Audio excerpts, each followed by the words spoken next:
Hello दोस्तों, स्वागत है आप सभी का ITS क्लासेस में। मैं उम्मीद करता हूँ सभी लोगों की प्रिपरेशन बहुत ही अच्छी तरीके से चल रही है, सही डायरेक्शन में चल रही है। इस वीडियो में मैं बताने वाला हूँ मैं अपने छोटे भाई का जो एक जर्नी रहा है इनका भी, और अभी NTPC लेवल 4 में इनका सिलेक्शन भी हो गया है, जॉइनिंग लेटर आने वाला भी है।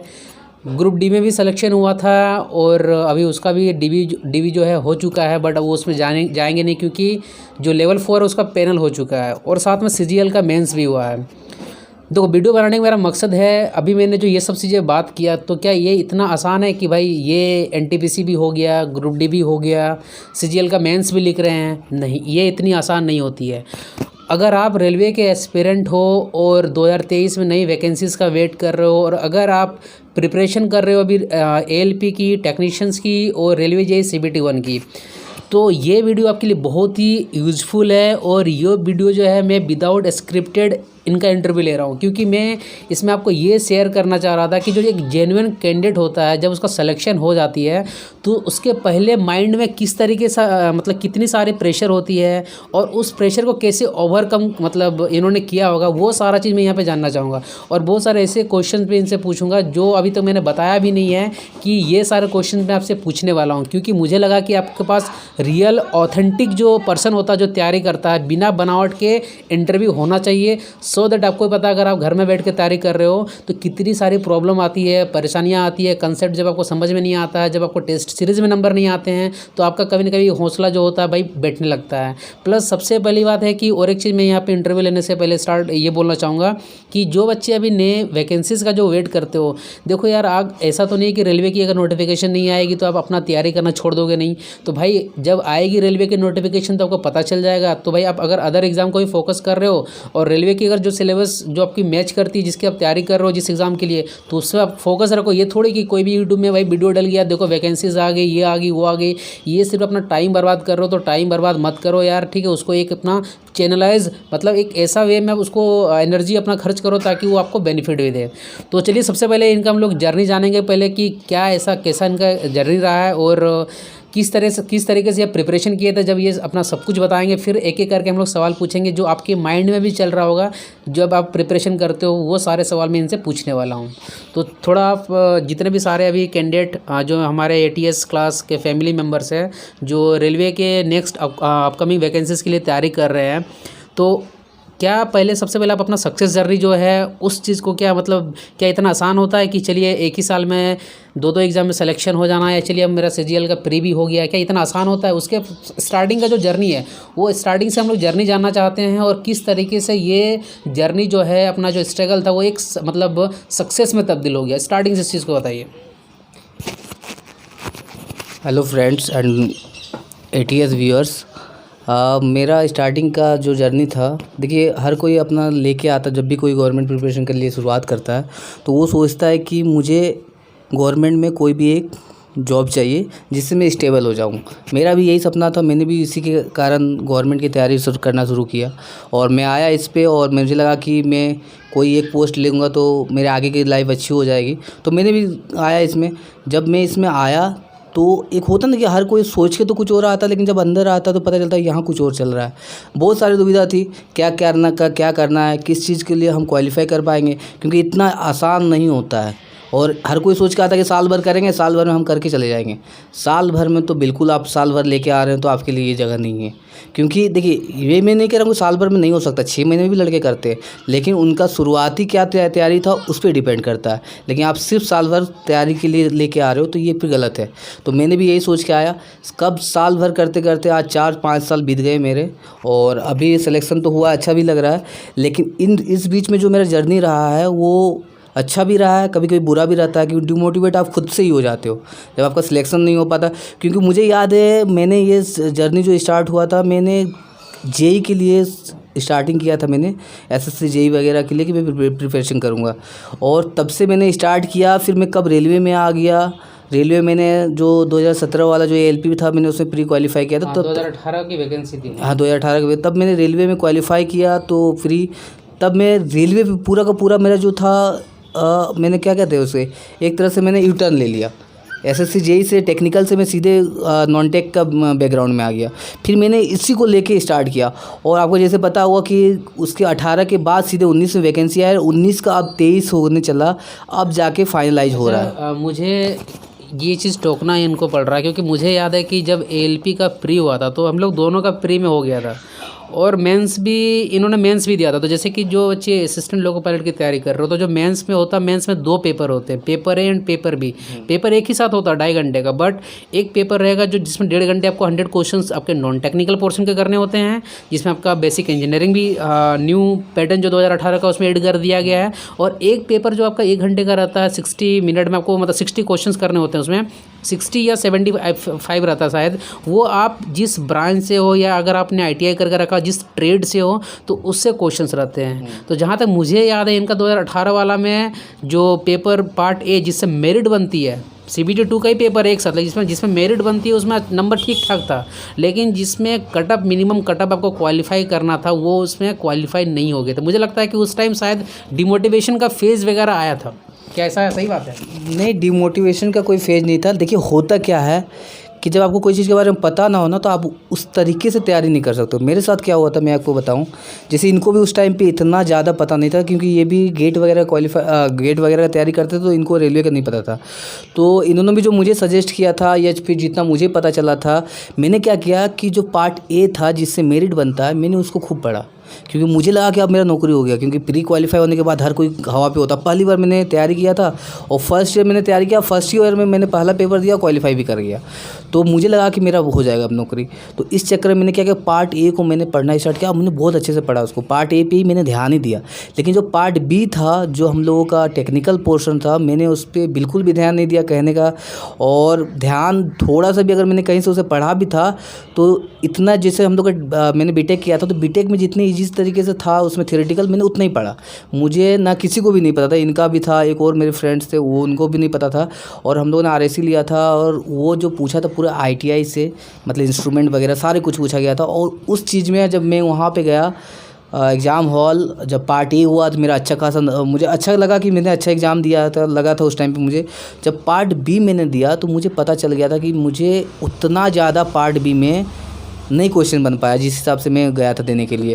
तो पार्ट बी का मैंने बिल्कुल तैयारी नहीं किया था। वो आप गलती ना करें, आप दोनों को लेके चले। पार्ट ए का हर कोई तैयारी करता, लेकिन पार्ट बी को हर कोई हल्के में लेता, उसी में ज़्यादातर लड़के निकल भी जाते हैं। तो देखिए, अगर आप as a assistant loco pilot की तैयारी कर रहे हो तो यहाँ से आपको एक चीज़ ये सीखने को मिला कि जो CBT 2 में जो बैठेंगे तो सबसे पहले तो वो CBT 1 क्वालिफाई करेंगे एक स्टेज, उसके बाद वो CBT 2 में जाते हो। आप इतनी मेहनत करोगे फिर CBT 2 में जाओगे और जिसमें मेरिट बनेगा तो उसमें खूब ध्यान लगा के आपने पढ़ लिया, बट जिसमें क्वालिफाई करना था मिनिमम अगर उसमें नहीं पढ़ोगे तो आपने इनका क्या सुना कि अगर पार्ट ए में अच्छा नंबर आ भी गया तो भैया वो कोई मतलब का नहीं है, आपको वहाँ पर मिनिमम जो है वो क्वालिफाई करना ही पड़ेगा। चलिए उसके आगे का जर्नी कैसा रहा? उसके आगे का जर्नी, जैसे आप किसी चीज़ को सामने होता और आपसे दूर चला जाता तो आपको लगता कि अब मुझसे क्या हो पाएगा। जब ये नहीं हो पाया तो अब तो फिर से मुझे स्टार्ट करना पड़ेगा। तो मेरे साथ भी सेम हुआ कि फिर से स्टार्ट करना पड़ेगा। तो हालांकि जैसे ही वो ख़त्म हुआ, मेरे पास 2019 में NTPC का फॉर्म आया, ग्रुप डी का फॉर्म आया, मैंने उसे फिल किया और उसके बाद से मैं इसी में लगा था। मैं SSC का भी एग्ज़ाम्स दिया करता था, लेकिन SSC वगैरह में मैं इतने डेडिकेटेड नहीं था। हाँ, उसके बाद क्या हुआ कि LP के बाद 2018 के बाद 2019 में वैकेंसी आ गया 1 साल के अंदर ही, और उसमें NTPC और ग्रुप डी का मैंने फॉर्म फिलअप किया था। और उसमें मैं सोचा कि अब मैं रेलवे का ही प्रिपरेशन करूँगा, क्योंकि मुझे लगा कि 18 वाला 19 में कंप्लीट कर दिया तो 19 वाला फिर जल्दी हो जाएगा। तो मैं उसी पे डेडिकेटेड हो गया और उस पर आगे मैंने प्रिपरेशन स्टार्ट कर दिया। तो जहाँ तक मुझे याद है, प्रिपरेशन से पहले कभी ऐसा भी फेज़ आया था कि नहीं अब मुझे क्विट करना है, आगे तैयारी ना करके प्राइवेट जॉब करना है? ज़्यादा मुझे याद है कि इस तरह से भी कभी मतलब बात आया था कि नहीं मुझे अब आगे तैयारी नहीं करना, मुझे प्राइवेट जॉब करना है। तो उस टाइम फिर कैसे आगे फिर प्रिपरेशन का जो जर्नी था वो आगे फिर कैसे हुआ? क्या ये सच बात है? क्या मुझे हाँ, ये हुआ था मेरे साथ ALP के बाद ही। ALP के बाद जब मैं घर आया, सारे कुछ ख़त्म हुआ, तो घर पे होता ना पूछते हैं कि अब क्या करेगा क्या नहीं। तो मैंने साफ साफ बोला कि मुझे अब गवर्नमेंट में इंटरेस्ट नहीं है, प्राइवेट करना है। और मैंने उसके लिए तैयारी भी शुरू कर दी थी प्राइवेट के लिए। मैंने बात करना स्टार्ट कर दिया था और बात भी हो गया था। लेकिन उसके बाद जो जिनसे मैंने बात की तो उन्होंने भी मुझे बताया कि तुम्हारे पास एज है, तुम अभी तैयारी कर सकते हो। मतलब कौन ये स्पेसिफिक थे, एक एमएलए के पीए थे। तो उन्होंने भी कहा मुझसे कि आपके पास एज है, आप आगे तैयारी कर सकते हो। घर वाले तो बोल ही रहे थे कि आपके पास एज है, लेकिन उसके बावजूद भी मैंने सोचा था कि प्राइवेट करूँगा। तो फिर उसके बाद सारे लोगों ने पहले से बोल रहे थे कि तैयारी करना है तुमको। तो फिर मैंने वहीं से फिर मेरा हुआ कि नहीं चलो ठीक है, कुछ और एक आध साल देखते हैं कि क्या होता है। कुछ नहीं होगा तो फिर प्राइवेट में तो जाना ही है। तो ये सोच के मैंने फिर से गवर्नमेंट का प्रिपरेशन स्टार्ट किया। तो आगे फिर इस तरह मैंने प्रिपरेशन किया आगे की। जैसे कि जो भी अब मैथ्स के जो पोर्शन है, अब जैसे कि हम लोग बात करेंगे किस तरीके से एक बार तो मन टूटा कि नहीं करना है क्योंकि एलपी में सिलेक्शन नहीं हुआ। और बहुत सारे ऐसे भी कैंडिडेट होंगे जो ग्रुप डी में भी अभी जिनका पीईटी तक निकल गया है, उसके बाद उनका सिलेक्शन नहीं हुआ। उनको सोचो कितना बुरा लगता होगा, उसके बाद उनका फाइनल मेरिट में नहीं आया होगा। और फिर अब आगे चाहते हो कि नहीं मुझे फिर उतना ही एनर्जी के साथ नई जो अपकमिंग वैकेंसीज़ है उसके लिए और अच्छे से करना है, तो वो बड़ा मुश्किल हो जाता है उस टाइम। फिर से माइंडसेट बनाना कि नहीं है मुझे फिर से वो सारे नोट्स देखना है कि भाई क्या मैं पढ़ाई कर रहा था। और जैसे जैसे आप देखोगे आगे का तरीका, जो रेलवे का हो चाहे एसएससी का हो, वो जो पूछने का जो क्वेश्चंस का तरीका हो, चाहे वो करंट अफेयर्स का लेवल हो, चाहे आपका एप्टीट्यूड का लेवल हो, चाहे रीजनिंग का लेवल हो, या चाहे जीएस जिसको हम लोग जनरल स्टडी बोलते हैं, ये थोड़ा सा अफ हो गया होगा। जितने भी कैंडिडेटों ने एनटीपीसी का सीबीटी 2 दिया होगा उन सभी लोगों ने फील किया होगा कि क्या लेवल अभी रेलवे बना के रखा है। करंट अफेयर्स आपको लगेगा बहुत सारा आप करके जा रहे हो, बट जब वहाँ पे जाओगे तो लगता नहीं आप कुछ मिसमैच है। और इस कड़ी में जो आपका एप्टीट्यूड और रीजनिंग का जो पोर्शन है, ये क्या बोलते हैं एक तरीके से आपका एक जड़ी बूटी साबित होता है। क्यों? क्योंकि जितने भी सारे आपके CBT 1 के जो एग्ज़ाम होते हैं, चाहे LP का टेक्नीशियंस का तो कॉमन होता है या रेलवे जेई का जो CBT 1 होता है, तो रीजनिंग और एप्टीट्यूड का जो आपका वेटेज होता है वो मोर देन 50% टोटल वेटेज का होता है। और मुझे क्वालिफाई करने के लिए ओनली 60, 70 या 70 से 75 के बीच, ये डिपेंड करता है। आप रेलवे जेई में जब जाओगे तो अलग अलग पोस्ट के लिए क्वालिफाई करते हो, बट आप 60 मतलब 65 प्लस अगर आप नंबर ला रहे हो आउट ऑफ जितना भी आपका CBT 1 में नंबर रहेगा, तो आप मतलब आप सफिशिएंट आपका सिलेक्शन हो जाएगा। तो सबसे ज़्यादा मुझे लगता है कि सबसे पहले आपको एप्टीट्यूड में फोकस करना चाहिए, उसके बाद रीजनिंग में। और जो करंट अफेयर्स है तो डेली बेसिस पे आप ये नहीं कि करंट अफेयर्स के लिए आप बहुत ही ज़्यादा मतलब माथापेची करो, किसी एक पर्टिकुलर सा मुझे लगता है वीडियो आपको फॉलो करना चाहिए। और जीएस जो है उसको भी पूरा डीपली ना करके आप ऐसा पढ़ो कि प्रीवियस ईयर में क्वेश्चंस तो करो ही, बट जो रिसेंट पैटर्न जो अभी चेंज हुआ पूछने का तरीका वो आपको वो भी करना चाहिए। तो ये सब थोड़ा स्ट्रेटेजी किया था, ये थोड़ा जितने भी सारे कैंडिडेट प्रिपरेशन कर रहे हैं वो जल्दी बताइए मेरे को। हाँ, तो मैं इस पे यही कहना चाहूँगा कि देखिए उसके बाद मैं पूरा डाइवर्ट हो गया था पढ़ाई से। मैंने सोचा कि चलो घर वाले बोल रहे हैं और मैं पटना में रहने लगा। तो घर वाले मतलब कौन? जैसे घर वाले मतलब देखिए अगर स्पेशली माना जाए तो पेरेंट्स तो बोलते ही है कि अच्छा करे। पेरेंट्स के अलावा इन्होंने भी कहा था, और एक जीजा जी भी है मेरे, उन्होंने भी कहा था कि ठीक है तुम करो, जब तक तुम कर सकते हो करो, नहीं होगा तो हम है ही, कहीं ना कहीं तुम कर लेना प्राइवेट। उन्होंने भी कहा था मुझसे ये चीज़। तो उन्होंने कहा, उसके बाद मैंने कहा चलो ठीक है, जब बोल रहे हैं सब तो कर लेते हैं। तो फिर मैं पटना गया, वहाँ पे फिर मैं डाइवर्ट हो गया। फिर मैंने पढ़ाई को छोड़कर दोस्ती यारी में थोड़ा टाइम स्पेंड करने लगा। मतलब पढ़ाई तो मैं करता था लेकिन उतना भी नहीं कि सीरियस होना, क्योंकि सामने कोई एग्जाम ही नहीं था। रेलवे का आपको पता ही है उस टाइम से 19 वाले के बाद क्या हुआ। तो मैंने कुछ दिन जैसे जब तक मैंने एडमिशन लिया दूसरे कोई कोचिंग में, और सामने ही था मेरा कोचिंग, वहाँ पे मैंने एडमिशन लिया। मैं आता था जाता था बस, और उतना घर पे पढ़ाई करना मैंने छोड़ दिया, रूम पे जहाँ पे रहता था मैं। तो तैयारी मैंने कम करना शुरू कर दिया, धीरे धीरे डाइवर्ट हो गया, दूसरी चीज़ों में टाइम देने लगा मैं। फिर मुझे क्या हुआ कि एक दो फ्रेंड ऐसे मिले जिनको मैंने देखा, मेरे पीजी के बगल में रहते थे, तो उनको मैंने देखा तो वो पढ़ते रहते थे। तो मैं उनसे जाके बातें कर, उनको लगता था कि मैं बहुत समझदार हूँ, क्योंकि मैं उन सब चीज़ों में किसी चीज़ में उन लोगों से बात कर लेता था। तो उनको लगता था मैं समझदार हूँ, लेकिन मैं पढ़ाई नहीं करता था, लेकिन उनको वो चीज़ें मुझे पता रहता था। तो वो हमसे बात करने लगे, तो मुझे समझ में आया कि ये इतना क्यों पढ़ता है। तो वो बहुत सालों से तैयारी करता था, कम से कम हमको लगता कि 6-7 सालों से वो तैयारी करता था। और उसके एज ख़त्म होने के जस्ट सामने उसका ALP में जॉब हुआ था, वही सेम 18 वाला में। तो उसी टाइम वो मेरे साथ थे, क्योंकि उनका फाइनल नहीं हुआ था। तो उन्होंने मुझे बताया कि देखो इसको तुम एक काम करो, हम भी पहले ऐसे ही पढ़ते थे, लेकिन इंटरेस्ट लेके जब तक नहीं पढ़ोगे तब तक कोई भी चीज़ तुमको अच्छा नहीं लगेगा। तो मैंने सोचा कि इंटरेस्ट कैसे लेना भाई, पढ़ाई तो पढ़ाई होता है, इंटरेस्ट कैसे करना है इसमें। तो बोला देखो जानने के हिसाब से पढ़ोगे तभी इंटरेस्ट आएगा। जानने से हिसाब से मतलब अगर कोई भी चीज़ मैथ्स में है तो वो आपका डेली लाइफ से रिलेटेड है, और डेली लाइफ से रिलेटेड इसका मतलब ये नहीं कि मैं आप जोड़ने लगो कि मैं जोड़ घटा कहीं पे मेरा सामान ला रहे हो, वैसे नहीं चलना है। मतलब आपको ऐसा करना है कि कभी ऐसा ज़रूरत पड़े तो मैं उस चीज़ का यूज कर सकूँ। तो मैंने भी देखा कि हाँ सही बोल रहा भाई। तो जैसे मैंने स्टार्ट किया, आप सबको पता है कि हम लोग परसेंटेज पढ़े, रेशियो मिक्सचर पढ़े, मिक्सचर एलिगेशन पढ़े, रेशियो प्रोपोर्शन पढ़े, तो एक जो भी पढ़ रहे हैं हम लोग, ये सारे क्या होता है कि हमारे डेली लाइफ से रिलेटेड होता है। फिर मैंने जब क्वेश्चन पढ़ना स्टार्ट किया तो उसको मैंने रिलेट करना स्टार्ट किया, तो मुझे अच्छा लगने लगा। तो अच्छा जब लगने लगा तो मैंने सोचा इतना जो किस तरीके से हमें ये बताना कि क्या किस देखिए, फिर मैंने सोर्स में बताऊंगा आपको। सोर्स बहुत ज़्यादा हेल्प जो किया है, वाईफाई स्टडी जो हर किसी ने देखा होगा उसके क्लासेस। और इस दौर में मैंने टेस्ट को ज़्यादा प्रीफर किया था। अभी का बात, देखो टेस्ट तभी आदमी देख सकता है जब उसके जो कंसेप्ट होते हैं वो क्लियर हो। अभी जैसे कोई बंदा भी स्टार्ट कर रहा है या थोड़ी बहुत उसकी प्रिपरेशन हो गई, तो ऐसा थोड़ी कि वो मतलब उसके पास कुछ माइंड में बैकअप रहेगा तब तो जाकर वो टेस्ट सीरीज देगा। देखिए, इसके लिए अगर आप स्टार्ट कर रहे हो तो उसके लिए तो आपको कोई अच्छी सी कोचिंग जो आपको लगे आपके आसपास जो अवेलेबल हो, अच्छे से कोचिंग करो। और कोचिंग जो नहीं भी करना चाह रहे हो, मैं आपको बता रहा हूँ कि आजकल ऑनलाइन इतने सारे अच्छे अच्छे कॉन्सेप्ट और टीचर्स अवेलेबल है कि आप इजीली पढ़ाई कर सकते हो। तो मैं बताऊंगा कि मेरा जो स्टार्ट हुआ था फेज, जिससे मैं बहुत कुछ सीखा, तो ऑफलाइन को आप छोड़ दो, ऑफलाइन में मेरा उतना कोई ज़्यादा इंटरेस्ट है। ऑनलाइन मैं उनका नाम भी लेना चाहूँगा, साहिल सर करके नाम के एप्टीट्यूड के टीचर थे। तो मैं उनका पहले तो रेलवे का देखा करता था।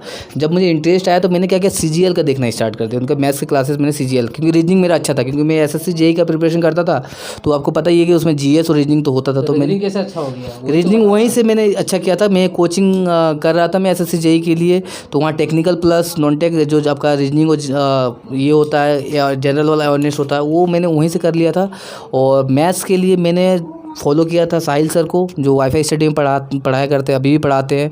और उन्हीं के ये मैंने हर कुछ जो भी वो तरीका बताते हैं, चाहे शॉर्टकट का हो, तो मैंने उनको देखना स्टार्ट किया। मुझे इंटरेस्ट आया, फिर मैं हर चीज़ को रिलेट करके, जैसे मैंने आपको बताया, करते गया। और मैथ्स में कब मेरा अच्छा खासा मतलब इंटरेस्ट आने लगा, कोई भी क्वेश्चन ऐसा होता था कि मैं अगर फंस भी जाता था तो उसको मैं ये नहीं चाहता था कि मैं उसको पूरा का पूरा जो होता है कॉन्सेप्ट उस पर बनाऊँ। मैं चाहता था जो सर ने ईजी तरीका बताया है कि उस पर क्या कर सकता हूँ मैं, ताकि और ईजी बन सके। और उन्हीं के कहने पे मैंने एक, देखो आपको तरीका भी समझ जाते हो, लेकिन तरीका के बाद भी एक जो सबसे ज़्यादा इंपॉर्टेंट है ना, आपका कैलकुलेशन बहुत ज़्यादा जरूरी है। कैलकुलेशन मुझे लगता है कि मैं शुरुआत से ही सही था, स्टार्टिंग से ही, लेकिन उसके बावजूद भी कुछ तरीके होते हैं जो आपको जल्दी करा सके। तो उसके बाद भी मैंने कुछ ऐसा तरीके उन्हीं से सीखा, और कुछ लोगों से, बहुत सारे ऐसे फ्रेंड से भी सीखा जो साथ में रहते थे, उनसे भी मैंने सीखा। मैं टोकना चाहूँगा कि अगर जितने भी सारे कैंडिडेट अपकमिंग वैकेंसीज़ की तैयारी कर रहे हो, योर एसोसिएशन मैटर्स। मतलब आप जहाँ पे रह रहे हो, आपके आमने सामने किन लोगों के साथ आप तैयारी कर रहे हो, किन लोगों के कांटेक्ट में हो, इट्स मैटर। क्योंकि देखो क्या होता है, एसोसिएशन क्या होता है कि आप जिनके साथ रह रहे हो, जिनके साथ आप तैयारी कर रहे हो, उनकी भी जो हैबिट होती है वो आप में धीरे धीरे आने लगती है। तो मेरा सजेशन यही रहेगा कि आप वही एसोसिएशन रखें जिससे आपका बेनिफिट हो। बेनिफिट इन द सेंस आपको जो प्रिपरेशन में हेल्प करे, कि लगे नहीं भाई ये अगर मेरा ग्रुप रहेगा तो भाई मैं कुछ और अच्छा कर सकता हूँ। क्योंकि ये टाइम ड्यूरेशन जो अभी आपको प्रिपरेशन के लिए मिला है, बार बार नहीं मिलेगा। और रेलवे की जो वैकेंसीज़ है इतने टाइम के बाद, देखो रेलवे का नाम ना बार बार क्यों लोग लेते हैं वैकेंसीज़ के लिए, क्योंकि इसमें एक मास वैकेंसीज रहती है, जो आपकी सिलेक्शन की जो प्रोबेबिलिटी होती है बहुत ज़्यादा हो जाती है। इसीलिए सब इसका वैकेंसीज़ का वेट करते हैं।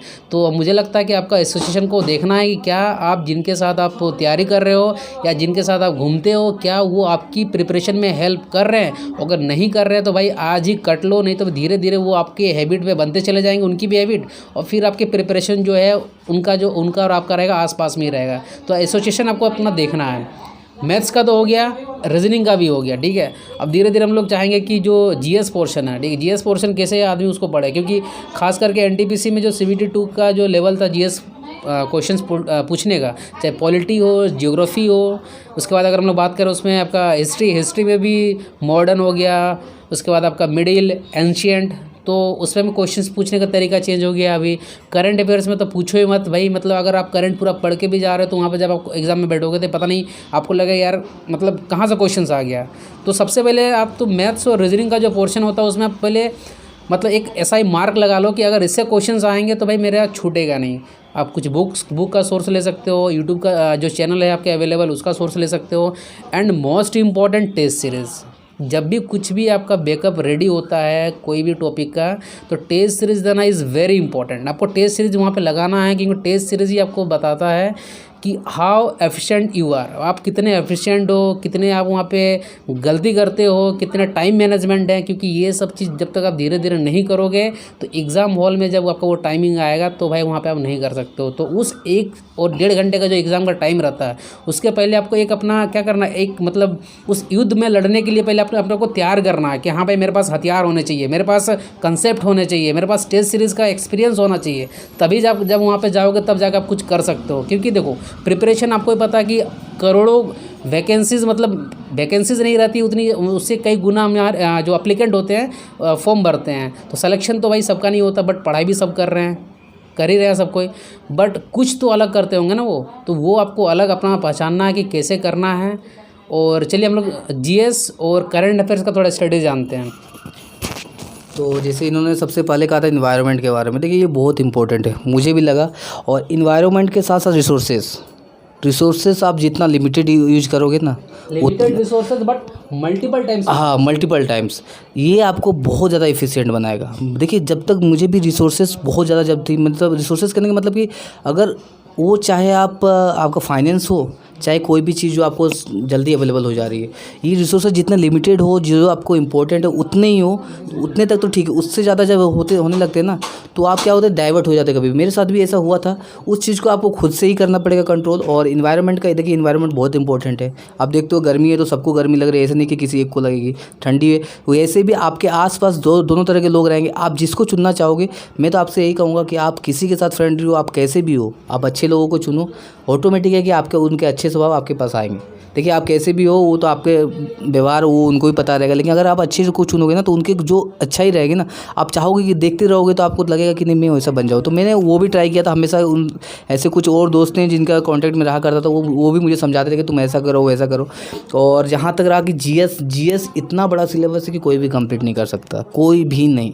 और मुझे तो बिल्कुल भी इंटरेस्ट नहीं था, बिल्कुल भी, मतलब थोड़ा सा भी नहीं था। उसका पढ़ने का तरीका यही था कि मैंने जब स्टार्ट किया जीएस, आपको पता है कि इतने सारे पार्ट्स है, मिडिएवल हो गया, एंशिएंट हो गया, मॉडर्न हो गया। तो मैं मॉडर्न पे मुझे इंटरेस्ट आता था क्योंकि वो मुझे लगता था कि कहीं ना कहीं मैंने देखा है। क्योंकि हर किसी ने देखा होता है, मॉडर्न किसी ने नहीं देखा है।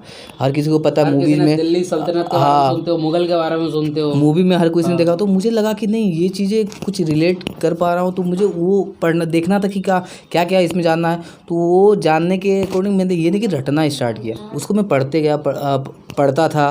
कहीं पे क्वेश्चंस मिले तो मैं क्वेश्चन ज़्यादा क्या करता था, उसका मैंने क्या किया, ऑब्जेक्टिव क्वेश्चन ज़्यादा क्या करता था। मैंने पूरा का पूरा कहानी, मैंने बोला कि जितना इंपॉर्टेंट है उतना करना है। मुझे तब समझ में आ गया था, क्योंकि मुझे तभी पता चल गया था मुझसे ये पूरा नहीं हो पाएगा। तो मैंने सोचा कि जितना इंपॉर्टेंट है उतना कर लेते हैं। मैंने देखा देखिए सबसे पहले होता है कि जब भी आप किसी एग्जाम का तैयारी करो ना, उसका सिलेबस जरूर देखो। और सिलेबस के साथ साथ उसके जो प्रीवियस ईयर के क्वेश्चन होते हैं एक बार देख लो कि क्या क्या। आज देखिएगा हमेशा क्या होता है, जब भी कोई एग्ज़ाम स्टार्ट होता है तो उसमें लगभग उसी टॉपिक से क्वेश्चन पूछा जाता है जो वो पहले भी उस चीज़ को ये क्या हो रहता है, भले क्वेश्चंस अलग होते हैं। तो मैंने भी वही किया, उसी चीज़ को किया। देखिए उसका वैसे मैं करते गया, ऑब्जेक्टिव को फॉलो किया तो मेरा ठीक भी होते गया। और साथ में आप करंट का बात करो तो करंट मैंने पहले तो डेली देखना स्टार्ट किया। बहुत कोई मैं भी आलसी था कि मैं नहीं देखा करता था, लेकिन बाद में भी मैं 2x में लगा के करंट को भी कंप्लीट कर लिया करता था। और ऑब्जेक्टिव जब 6 महीने के साल भर का आता था तो वो भी मैं करता था। बुक भी खरीदता था जो 6 महीने के आते हैं, आप सबको पता होगा, चाहे वो स्पीडी का हो, चाहे जो भी आपका वहाँ पर मिलता होगा पब्लिकेशन। और इसी तरह मैंने करंट और बाकी जो आपके हिस्ट्री वगैरह है इन सब का तैयारी किया। देखिए यहाँ पे मैं एक चीज़, ये जो अभी डिस्कशन जितना हुआ, एक कंक्लूजन यहाँ पे निकालता हूँ कि कोई भी काम करते हो उसमें कंटिन्यूटी वेरी इंपॉर्टेंट। आप कंटिन्यूअस वे में आपको करते रहना है। जैसे क्या होता है कि आप जब प्रिपरेशन करते हो तो आपको पता रहता है कि आपका वीकनेस जोन क्या है, ठीक है, और वो आपसे बेहतर कोई नहीं जानता है। तो देखो सबसे अच्छा फंडा यही रहता है कि मान लो 2 कैंडिडेट है, 2 फ्रेंड्स हैं, एक बंदा बहुत अच्छा है पढ़ने में, एक को लगता है यार नहीं मैं कमज़ोर हूँ। और जो बंदा बहुत पढ़ने में तेज़ हो सकता है भाई, वो कई रातें जग जग के मेहनत करता है, उसके बाद चीज़ें प्रैक्टिस करता है, तब जाके वो सारी चीज़ों को समझ में आता है। और दूसरा बंदा बैठे बैठे सोचता है यार देखो ये बंदा बहुत तेज़ है, तेज़ नहीं, वो क्या कर रहा है अपने आप में उसकी जो कमियां हैं वो डे बाय डे उसमें कुछ ना कुछ काम करते चले जा रहा है। तो वही आपको करना है। जैसे जब भी कभी आप देखते हो मोबाइल में सॉफ्टवेयर अपडेट आता है, तुरंत क्या करते हो उसको अपडेट करते हो। तो आपको भी अपने आप को अपडेट करते रहना है डेली बेसिस पे। जो आप में वीकनेसेस है, वीकनेस पे जब तक काम नहीं करोगे आपका कुछ नहीं होने वाला है। आप इधर उधर लोगों का देखोगे कि भाई वो बंदा बहुत ब्रिलियंट है, उसको इतना आता है, भाई वो इतना आता है ये तो दिख गया, उसके पीछे उसकी मेहनत देखो, नहीं दिखेगा ना वो। तो आपको भी वो सारा कुछ नहीं देखना, आपको देखना कि आपके हाथ में क्या है। आपके हाथ में क्या है, आप अपने आप को कंट्रोल कर सकते हो। तो अपने इनसाइट में देखो कि आपके वीकनेसेस पॉइंट कहाँ हैं। वो कहाँ से पता चलेगा, जब आप प्रिपरेशन करना स्टार्ट करते हो। और उन जो वीकनेस पॉइंट रहेंगे उसको फाइंड आउट करो और उस पर काम करो डे बाय डे। हो सकता है स्टार्टिंग में आपको मन नहीं लगेगा, क्योंकि भाई वो सारी चीज़ें नहीं रहती है ना। और जो चीज़ें नहीं आप सीखने में वो टाइम लेती है और वो टाइम आप देना नहीं चाहते हो। बट जब आप वो टाइम दे दोगे, कुछ टाइम के बाद आपको एहसास होगा यार मैंने वो जो वहाँ पे प्रिपरेशन किया था, वो जो मैंने वहाँ पर टाइम दिया था, इट बिकम्स वेरी, मतलब आप समझोगे बहुत ज़्यादा यूजफुल हो जाता है। और जब आप स्टार्टिंग में देना होता है, देखते हो एक छोटा सा टर्म हर कोई पढ़ता है, स्टैटिक फ्रिक्शन। ठीक है, स्टैटिक फ्रिक्शन जिसको हम लोग क्या बोलते हैं, मतलब एक फ्रिक्शन, एक ऐसा फ्रिक्शन होता है कोई भी वस्तु का अगर आपको उसको मूव करवाना है एक जगह से, तो एक आपको फोर्स जो होता है लगाना पड़ता है। वो फोर्स क्या होना चाहिए, स्टैटिक फ्रिक्शन से आपको थोड़ा ज़्यादा लगा हो तभी वो बॉडी मूव करता है। तो जब आप कोई भी चीज़ मेहनत करते हो, आप समझो कि आपको कुछ स्टैटिक फ्रिक्शन, मतलब आपकी जो मानसिकता है वो मानसिकता को आपको थोड़ा सा उससे आगे निकलना है। वो आपको बोलेगा भाई ये समझ में नहीं आ रहा, इसमें इतना टाइम बर्बाद कर रहे हो, इसको क्यों कर रहे हो। तो उसी टाइम आपको थोड़ा अपने आप को पुश करना है और उस टाइम ये मेंटलिटी लाना है कि भाई अगर अभी इंप्रूवमेंट नहीं करेंगे तो फिर लाइफ में आपका कभी नहीं होने वाला है। और थोड़ा थोड़ा अगर इंप्रूवमेंट करते चले जाओगे और डे बाय डे इंप्रूवमेंट करते चले जाओगे तो एक दिन ऐसा टाइम भी आएगा जब सारी चीज़ें आपको क्लियर हो जाएगा और आप खुद दूसरों को भी गाइड कर सकते हो कि हाँ ये चीज़ें ऐसे करना चाहिए। क्योंकि आप भी देखते हो कोई भी, चाहे यूपीएससी का टॉपर हो, एसएससी का टॉपर हो या रेलवे का टॉपर हो, भाई वो जब अपनी जर्नी शेयर करता है तो उसको पता है कि भाई किस तरीके से अपने आप को इम्प्रूवमेंट करना है। तो सक्सेस का एक ही मतलब मंत्र होता है कि day by day improvement, self improvement करना है। ठीक है, अपने आप में झांकना है कि मेरे में कमियां कहाँ कहाँ पर है, उन कमियों पे आपको डेली बेसिस पे काम करना है, किसी से कंपेयर नहीं करना। हाँ, कंपेयर करना तो खुद से करो कि भाई कल का मेरा लेवल क्या है और आज का लेवल क्या है। मैं भी जब खुद तैयारी करता तो यही सोचता था कि भाई चलो मेरे फ्रेंड्स लोग इंटेलिजेंट है, बहुत अच्छी बात है, जो बंदा इंटेलिजेंट रहेगा उससे सीखो। क्या आप उनसे क्या सीख सकते हो, जेलसी वाला फीलिंग रखोगे ना तो कभी आगे नहीं बढ़ सकते हो। उनसे सीखो कि चलो वो बंदा को ये आता है तो भाई समझते कि वो इसको कैसे आता है, कैसे डील करता है। ये नहीं कि भाई चलो यार उसको आ रहा है मैं तो कमज़ोर हूँ, जेलसी वाला फीलिंग नहीं रखना है। ठीक है, और जब कंपेयर करता हूँ ना, खुद का कंपेयर करूँगा कि 2 दिन पहले मेरा लेवल क्या था और आज क्या है। सपोज अगर एक क्वेश्चंस भी अगर आपको मान लो आप सॉल्व कर लेते हो तो वो भी आप में एक बहुत बड़ी बात हो जाती है। तो इसी तरीके से अपने आप को इम्प्रूवमेंट करना है। और चलिए अब नेक्स्ट हम लोग ये कंक्लूड करते हैं। ठीक है, प्रिपरेशन भी हो गया, एनटीपीसी का एग्ज़ाम भी हो गया, फिर फाइनल रिजल्ट जब आता है तो उस टाइम वो फीलिंग कैसा रहता है। देखिए, फाइनल रिजल्ट से पहले मैं एक बात बताना चाहूँगा क्योंकि अभी ऐड करना ज़रूरी है। मैं उन सारे व्यूअर्स से ये बोलना चाहूँगा जो आगे स्टार्ट कर रहे हैं तैयारी, चाहे रेलवे का, ये कोई भी गवर्नमेंट एस्पिरेंट हो, तो मैं आपको बताना चाहूँगा गवर्नमेंट का कोई भी एग्ज़ाम छोटा नहीं होता। चाहे वो यूपीएससी दो, चाहे आप स्टेट पीसीएस दो, चाहे आप रेलवे दो, कोई भी एसएससी। देखिए, हर एक का अपना लेवल होता है और आप उसमें बेस्ट होते हैं क्योंकि इसमें भी करोड़ों लोग पार्टिसिपेट करते हैं लेकिन चुने जाते हैं हज़ारों में। तो आप समझ सकते हो कि आप करोड़ों में आप हज़ारों में आते हो, तो इसलिए कोई भी छोटा नहीं है। तो आप वो चीज़ मत सोचिए कि यूपीएससी वाला कहाँ, रेलवे कहाँ। देखिए, ये भी हमारे लिए बहुत बड़ा है। अगर आप ये भी करो इसका मतलब आप कुछ हज़ारों में आ रहे हो, करोड़ों के अंदर में। तो इसको सोच के आपको मोटिवेट होकर चलना है कि ये भी बहुत बड़ी जॉब है, छोटी नहीं है, बस आपको सर्व करना है। और दूसरी बात है, बहुत लोगों को कहते हैं मेरे पास रिसोर्सेज नहीं है, पढ़ नहीं सकते हैं, ये नहीं कर सकते हैं, मेरे पास पैसे नहीं होते। मैं आपको ये बता देता हूँ, मेरे ऐसे ही फ्रेंड है जो अभी भी है जिनके पास रिसोर्सेज की बहुत कमी, खाने तक के लिए उनको सोचना पड़ता था, रेंट देने के लिए रूम का सोचना पड़ा। लेकिन मैंने देखा उनका जज्बा कि वो तब भी पढ़ते थे। मैं इन्हीं लोगों से इंस्पायर हुआ हूँ कि वो तब भी पढ़ा करते थे और पता नहीं उनका क्या था कि वो मन लगा के, और उनका एक जिद था कि नहीं करना। उनके पास प्लान बी था ही नहीं। जैसे मैं प्लान बी लेके चल रहा था कि मुझे जॉब कर लेना प्राइवेट में, बाद में मेरा भी प्लान यही रह गया। मैंने भी सोच लिया कि अब प्लान ए ही रखना, प्लान बी रखना ही नहीं है।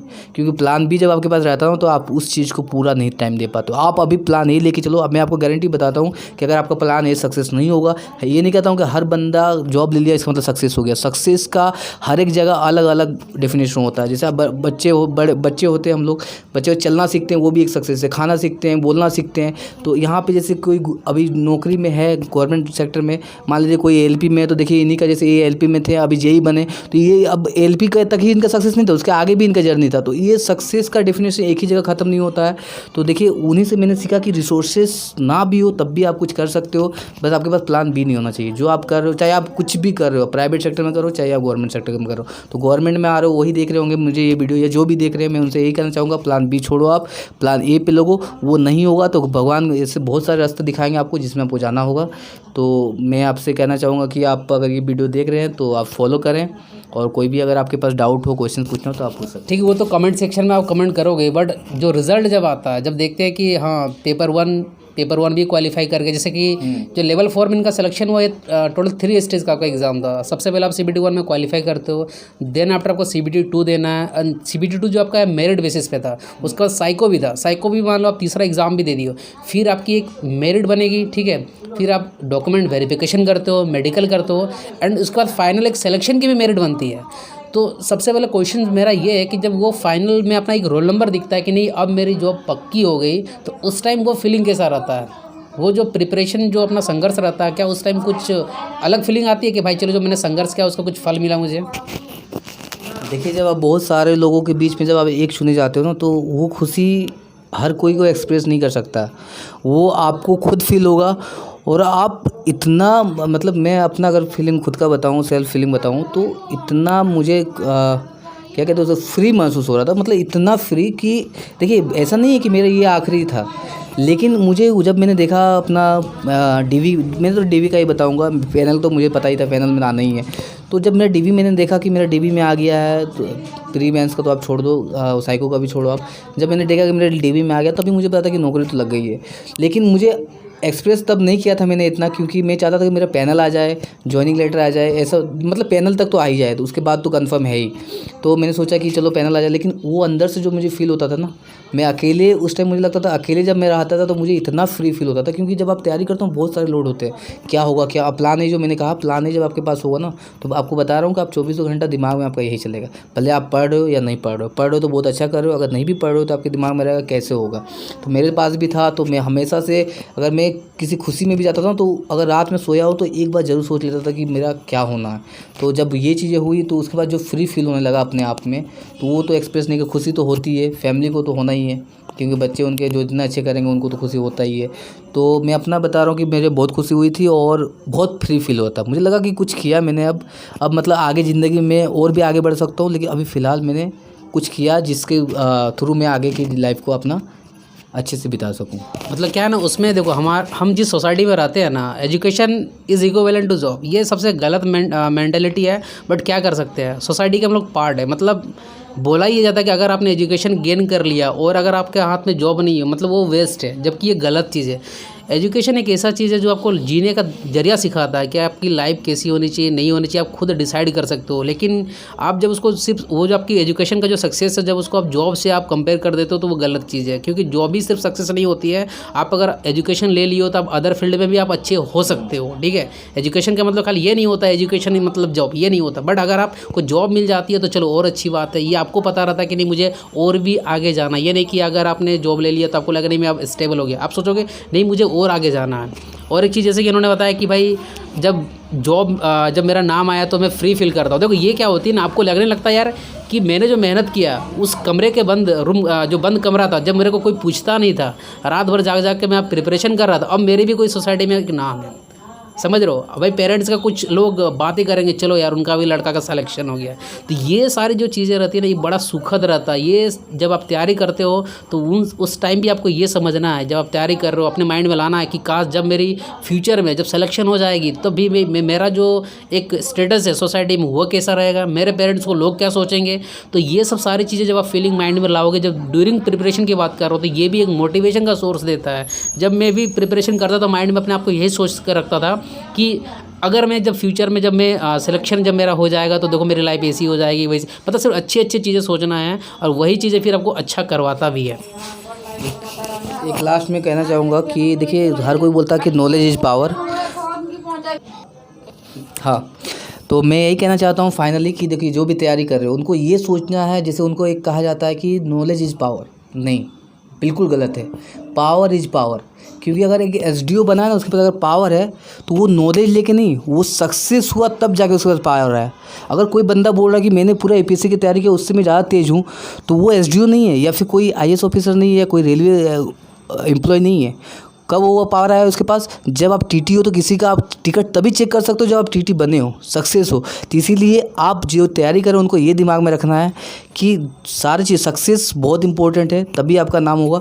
नॉलेज इज़ पावर भूल जाओ आप, आपके दिन में पावर इज़ पावर। नॉलेज कितना भी हो, एडिसन ने अगर बनाया बल्ब, तो कितने सारे लोगों ने बल्ब बनाया है, लेकिन उन्हीं के नाम पे आज उस चीज़ को जाना जाता है कि बल्ब किसने बनाया, एडिसन ने, तो उनके नाम पे है, इसलिए हम जानते, नहीं तो बनाया बहुत लोगों ने। तो मेरा यहीं पे मैं अब ख़त्म करता हूँ आज का इंटरव्यू।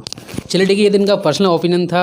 तो पूरा यही रहा कि एनटीपीसी में जैसे इनका लेवल 4 में सिलेक्शन मैंने आपको बताया, ग्रुप डी का बताया, एसएससीजीएल का मेंस बताया, तो इसी तरीके से आपको भी अपने आप में कंटिन्यूसली एफर्ट देते रहना, प्रिपरेशन आप करते रहिए और डेली बेसिस पे कीजिए। ये नहीं कि कहीं से कोई वीडियो देखा, मोटिवेटेड हुआ तो भाई चलो आज थोड़ा ज़्यादा पढ़ लिया, ऐसा नहीं करना। 2 घंटे टाइम दो, पर डेली बेसिस पे दीजिए। अपने वीकनेस पॉइंट पे ध्यान देना है, क्वेश्चंस को डेली बेसिस पे रिवीजन करने हैं, टेस्ट सीरीज़ का प्रैक्टिस करना है, और इसी तरीके से जब आप डे बाय डे अपना इम्प्रूवमेंट करते चले जाओगे, एक दिन आपका भी टाइम आएगा जब आप दूसरों को गाइड करने लग जाओगे। ठीक है, तो चलिए फिर अगर कोई डाउट अगर आपके मन में है तो आप कमेंट सेक्शन पे कमेंट करना, मैं आपको वहाँ पे रिप्लाई करता हूँ।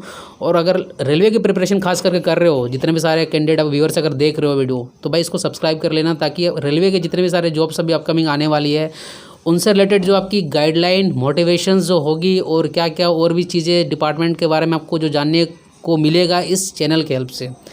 तो फिर चलिए मिलते हैं किसी नेक्स्ट वीडियो में। So guys, thanks for watching this video. Thank you.